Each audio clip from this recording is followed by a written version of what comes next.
के लिए आपके बीच आए हैं, मैं इनका स्वागत करता हूं। श्री नित्यानंद राय जी केंद्र में रहकर हर वक्त बिहार की चिंता करते हैं और बिहार के लिए ज्यादा से ज्यादा कैसे हिस्सा मिले इस बात को तार्किक रूप से भी रखने का प्रयास करते हैं। इसलिए मैं पहले नित्यानंद राय जी को धन्यवाद देता हूं कि आप बिहार की चिंता केंद्र में रहकर करते हैं। इसके लिए पूरा बिहार वासी और सरकार की ओर से भी आपको हृदय से धन्यवाद है। आपने अभी विस्तृत तौर पर बजट की चर्चा सुनी। मुझे याद है कि जब मैं पढ़ाई करता था पटना में अपने छात्र जीवन में, तो उस समय पटना में एक ही पुल होता था, चिरैया टार पुल। आप लोग सब अभी जितने पत्रकार बंधु हैं यंग हैं और करीब करीब सब लोगों का उम्र 30-35 साल से ऊपर नहीं है, पहले नीचे। लेकिन जब आप अपने बुजुर्गों से पूछेंगे तब आपको पता चलेगा कि पूरे पटना में एक ही फ्लाईओवर होता था, पुल होता था, ब्रिज होता था, चिरैया का।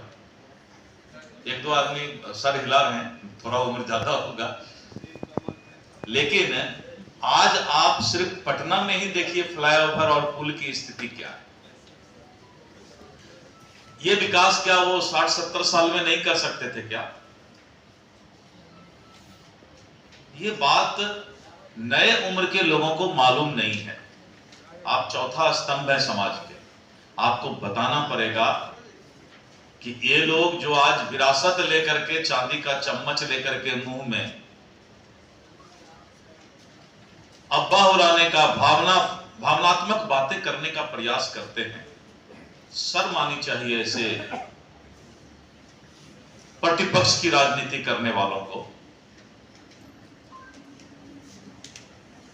आरक्षण बार बार बोला जा रहा है कि कभी आप अपने बुजुर्गों से पूछिए, राजनीतिक बुजुर्गों से। 13 करोड़ काट 30 करोड़ काट हुआ, बंटवारा हुआ है और 55 करोड़ इसके लाभार्थी है। यानी 55 करोड़ लाभार्थी में से 30 करोड़ से ज्यादा लोगों को यह कार्ड प्राप्त हो चुका है। यहाँ गरीबों के लिए जो घर बनाया जाता था उसमें 2013-14 में मात्र 12,000 करोड़ रुपए का प्रावधान किया गया था, जो अब 84,670 करोड़ रुपए हैं। ग्रामीण विकास की योजनाओं में 2013-14 में 74,419 करोड़ रुपए दिए गए थे, जो 2024 में बढ़कर 2,65,808 करोड़ रुपए का प्रावधान किया गया है। महिला कल्याण में 2013-14 में 97,134 करोड़ रुपए का प्रावधान किया गया था, जो 2024 में 3,27,000 करोड़ महिला कल्याण के लिए दिया गया है। जब इसको हम देखेंगे तो किस प्रकार से गरीब कल्याण के लिए, महिला कल्याण के लिए, युवा कल्याण के लिए यह राशि दी गई है।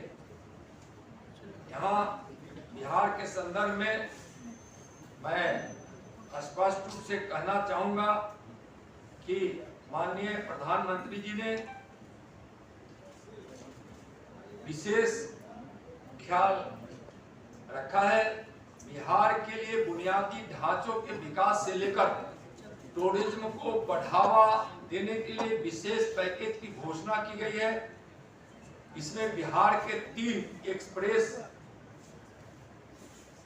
वे के तौर पर जिसको पूर्ण किया जाएगा, जो खास तौर पर पटना पूर्णिया, बक्सर भागलपुर, बोध गया, वैशाली एक्सप्रेस वे का निर्माण 26,000 करोड़ रुपए से किया जाएगा। 26,000 करोड़। और महाबोधि कॉरिडोर को विकसित करने का केंद्र सरकार की योजना जो है यह ऐतिहासिक फैसला है। नालंदा विश्वविद्यालय को पुराना गौरव फिर से हासिल हो, इसके लिए केंद्र सरकार ने आर्थिक संसाधन उपलब्ध कराने का वचन दिया है। राजगीर के लिए बिहार में पर्यटन को बढ़ावा मिले, इसके लिए भी केंद्र सरकार हर संभव आर्थिक प्रयास करेगी।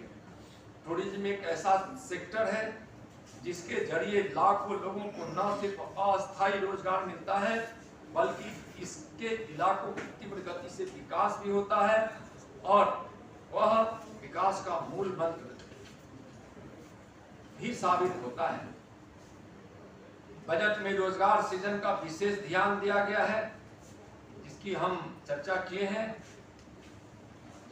केंद्रीय बजट में रोजगार के लिए 2 लाख करोड़ रुपए दिए गए हैं और उस संदर्भ में बिहार को अगर हम देखें तो बिहार को सन करों और शुल्कों की नेट प्रोसीड्स में कुल 1,25,444 करोड़ रुपए मिले हैं। 1,25,444 करोड़, जो 28 राज्यों में उत्तर प्रदेश के बाद सबसे ज्यादा है। प्रेस, प्रिंट और इलेक्ट्रॉनिक मीडिया के सभी भाइयों बहनों, आज मेरे लिए खुशी की बात है कि आज प्रदेश अध्यक्ष जी के बगल में बैठकर इनके अनुमति से आज प्रेस वार्ता में सम्मिलित होने का मुझको अवसर मिल रहा है। और बजट, केंद्रीय बजट और केंद्रीय बजट में बिहार, इस पर हम सब आज बात करने वाले हैं। जो पहले से आप थे 2024 का बजट यह फिर से साबित किया है कि माननीय प्रधानमंत्री आदरणीय नरेंद्र मोदी जी गरीबों के मसीहा हैं। केंद्र के बजट में बिहार को जिस प्रकार से प्राथमिकता दी गई है, आज विरोधियों को नींद नहीं आ रही और बिहार के विषय में देश में चर्चा की जा रही है कि माननीय प्रधानमंत्री जी के नेतृत्व में वित्त मंत्री जी ने बिहार के विकास को, बिहार के सम्मान को प्राथमिकता दी है। केंद्रीय बजट 2047 का भारत कैसा भारत हो जिसका सपना माननीय प्रधानमंत्री जी देखे हैं, उसका प्रतिबिंब है, उसका आधार है। 2047 का भारत जब देश अपने आजादी का 100वां वर्ष मना रहा होगा तो फिर अपना भारत कैसा हो? अभी विकासशील भारत, उस समय का भारत 2047 का भारत विकसित भारत हो और दुनिया में प्रति व्यक्ति आए सबसे ज्यादा भारत का, वैसा भारत जो विवेकानंद की सपनों को पूरा करता हुआ भारत हो। विवेकानंद जी ने भविष्यवाणी की थी कि 21वीं सदी के भारत में कोई भूखा नहीं होगा, कोई अशिक्षित नहीं होगा, कोई बेघर नहीं होगा, कोई बेबस नहीं होगा। जीवन तो ऐसे सुख दुख के 2 पहियों से चलता है, लेकिन आम व्यक्ति को भी यह अधिकार हो कि वह भूखे